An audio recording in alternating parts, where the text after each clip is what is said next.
sounds like there was both a mix of intuition and deliberation about the whole situation.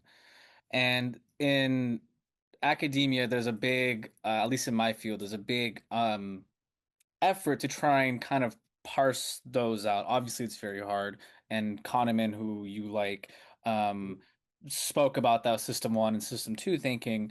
And I'm just wondering, in those moments where it's like complete novelty, right? Because there was no way you could have planned for that. Where does like your intuition rise versus your deliberation about the whole situation, which you've been trained on, take over, and where does that like kind of oscillate back and forth? That's a really good question. It comes back to having a very disciplined process to follow, Hmm. and that has to be trained and practiced over time. Like you're not going to rise to the occasion.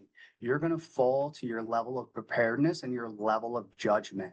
And so in special operations, and particularly with the Blackwaters Ambassador Protection Detail, they don't just pull anybody out of the ranks and put you on that team. You have to be recommended, hand selected, and then go through further evaluations because they want to make sure you have the mental capability to not emotionally react, but to look at things with logic, with reason, to pressure test it.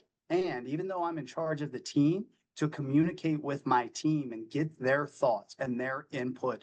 Because when you look at, 10 special operators, they all have decades of experience. And I would be a very poor leader if I didn't utilize that asset, that knowledge base. And so we will have our heated conversations behind closed doors and emotions and tempers flare. But when we are on a mission or conducting an evolution, it's not an emotional event. Like I just saw a picture yesterday online of a couple of Navy SEALs that were involved with I think it was Captain Roberts out on the oil tanker a few years ago. They went and did a hostage rescue out there, and it involved them taking some sniper engagements and a couple of guys going down a rope to that boat and killing the enemy and recovering the captain. And there's a photograph of three of these guys in the chow hall in the kitchen of the ship playing cards. And the caption read, while this event is happening, these guys are playing cards, cracking jokes. It's just another day at the office. And that sounds absurd to civilians that can't wrap their head around it because they don't have the experience.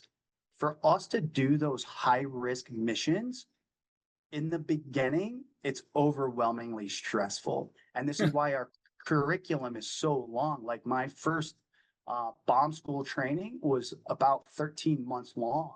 And then you still have to go to parachuting insertion, you have to go to shooting schools, driving schools. That first 12, 13 months was just diving and ordnance. You haven't even done all the other skill sets. So there's years of training, and throughout that you get stress inoculated. Like in a way you become kind of desensitized to it, which is a dangerous thing to do. And this happens a lot with police officers their first few years. I never wanted to become desensitized to a particular evolution or an event, but I wanted to develop the skill sets to be able to make rational, logical judgments. And those are the individuals that survive that career field. Right. So 13 months, but it's not like a 5 to 9 after your 9 to 5. That is your 9 to 5, right? It's more like your 20 to 24 hour. There you Like go. at my dive school, 3:45 in the morning, you're up, you're PTing for a couple of hours, you're doing dive training all day long into the evening. When you get into the bomb, the explosives part of it, again, you're up early in the morning doing physical training for a couple of hours. You're in a classroom all day, and we had mandatory night study until 9 p.m. So our days were 3:45, 4 o'clock in the morning till 9 p.m. at night. And you still got to go home, eat, shower, prepare yourself, prepare your uniform for the next day. And you do that about 6 days a week for a year. Right. So a lot, that's, I don't know how many hours that is, but that's a lot of hours to, It's your life. Yeah, Yeah, yeah, essentially. you're immersed in your life. Right. Um, so after you graduate from that school, what happens afterwards? You get deployed? I got stationed in Guam and I was assigned to a mine countermeasures team, which Okay. deals with maritime ordnance. So mines that are on the surface of the ocean, inside the ocean, and then on the ocean's floor. And they're dealing with this right now in the Straits of Hormuz.